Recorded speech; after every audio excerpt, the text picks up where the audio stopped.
Chers amis radioamateurs, bonjour.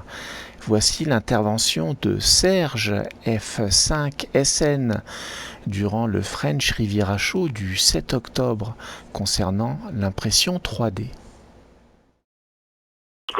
Au niveau, on a une grande expérience depuis à peu près 4 à 5 ans maintenant, c'est-à-dire tout au début que les imprimantes 3D sont arrivées. Ce qui nous a permis de pouvoir d'une part tester et puis d'autre part de pouvoir tirer des conclusions. Donc ce qu'il faut savoir, je pense que vous enregistrez de manière à ce que ça puisse servir à la communauté. Ce qu'il faut savoir, c'est que dans les imprimantes 3D, il y a d'une part les imprimantes à deux têtes et puis les imprimantes à plateau, non chauffé et plateau chauffé. Voilà, donc là, il y a déjà des différenciations qu'il faut bien connaître lorsqu'on veut utiliser une imprimante 3D. Bien sûr, les prix entre les deux têtes et le plateau chauffant n'est pas du tout les mêmes qu'une imprimante 3D simple. Notre expérience est venue principalement par notre ami Alain FKN qui avait créé des émetteurs grandes ondes, petites ondes, grandes ondes, pour pouvoir écouter les récepteurs. Attendez, je remets une pièce. Voilà. Donc les récepteurs hold de côté, bien sûr. Et finalement, ces émetteurs ont eu un très très gros succès. Et il a fallu non seulement fabriquer le montage proprement dit, mais surtout les coffrets. Et c'est là que on a pris une expérience du tonnerre de Dieu qui est très très intéressante et que je vais résumer vraiment en diagonale. Premièrement, l'imprimante, il va falloir l'alimenter avec du fil, du fil plastique, on va dire. En réalité, le premier fil plastique, le plus simple, s'appelle le PLA. Le PLA, Papa Lima Alpha. C'est un fil en acide polyactique qui est dérivé de l'amidon de maïs. Voilà. Et si vous utilisez le PLA, ça va très bien pour se faire la main, mais c'est pas vraiment l'idéal dans le temps.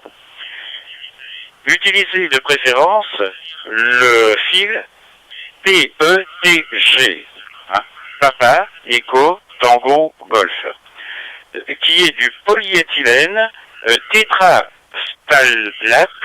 glycol. Polyéthylène tétraftalate glycol. Il est solide, il dure dans le temps, tout en résistant à l'eau ainsi qu'aux acides alcalis. Et ça, c'est important. Voilà. Pour les constructions plus souples, caoutchouteuses, je prends par exemple les semelles de chaussures, ça peut être rigolo, ou je prends par exemple les tapettes à mouches, ce qui est aussi rigolo, qui veut dire que justement on a une structure cette fois qui est souple.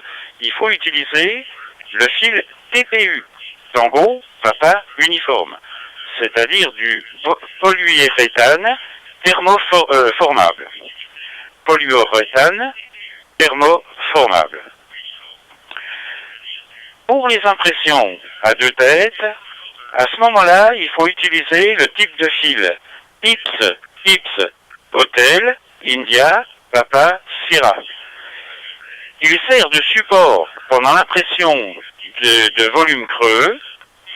Une tête dépose la structure du dessin initial et l'autre dépose du IPS dans les creux. Ça, il faut le savoir. À la fin, le IPS... Voilà, j'ai remis une pièce, peut-être un peu tard. En fin de compte, le IPS ne sert que de coffrage à la construction, tout comme en maçonnerie. Hein.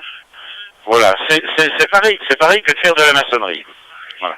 Alors attention, pour le PETG que je vous ai parlé tout à l'heure, c'est-à-dire celui qui normalement est le plus solide, dure dans le temps, hein, comme si vous faites des coffrets, les coffrets ils tiennent le coup, ils changent pas de couleur, etc., etc. C'est-à-dire ils vieillissent correctement. Pour le PETG, l'accrochage du fond nécessite un plateau chauffé entre 80 et 100 degrés.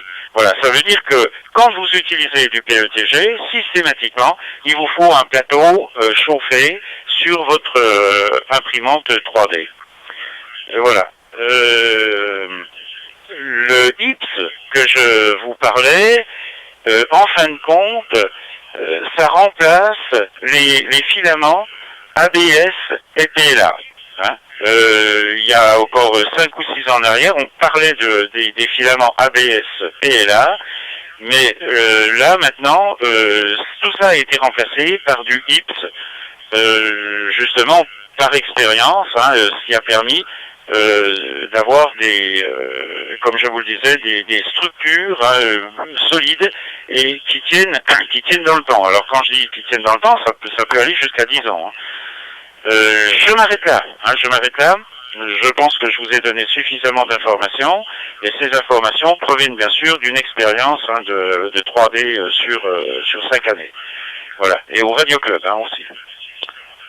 Florida 5, Sierra Norvège. Je vous repasse le microphone. Excusez-moi, j'ai été long, mais c'était un peu indispensable pour ce genre de choses.